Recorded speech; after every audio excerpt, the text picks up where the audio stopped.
দায়িত্ব নেওয়ার পর বিসিবি সভাপতি ফারুক আহমেদ ঘোষণা দিয়েছিলেন বন্যার্থদের জন্য বিসিবি থেকে দেওয়া হবে 1 কোটি টাকা এবং 3000 প্যাকেট শুকনো খাবার। আগে থেকেই শোনা গেলেও শনিবার সেটা গণমাধ্যমের সামনে বিস্তারিত জানান বিসিবি বস।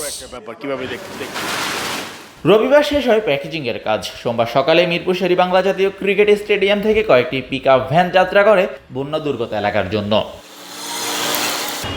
এর আগে বিসিবি সভাপতি বলেছিলেন, এই সংকটাপন্ন অবস্থা কাটিয়ে ওঠার জন্য যে ধরনের সহযোগিতার প্রয়োজন হবে তার সর্বোচ্চ প্রচেষ্টা নিয়োজিত করতে আমরা প্রস্তুত। এই চ্যালেঞ্জিং সময়ে বিসিবি সহায়তার হাত বাড়িয়ে দিতে নিবেদিত থাকবে এবং এই সংক্রান্ত কাজে প্রয়োজনীয় যোগান দিতে আমরা সমন্বয় অব্যাহত রাখব।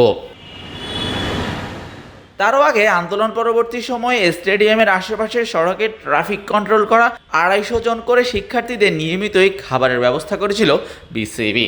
তাদের বিশ্রামের জন্য উন্মুক্ত করে দেওয়া হয়েছিল বিসিবির মিডিয়া সেন্টারের dining hall. Shahriar Shaon, sports Bangla.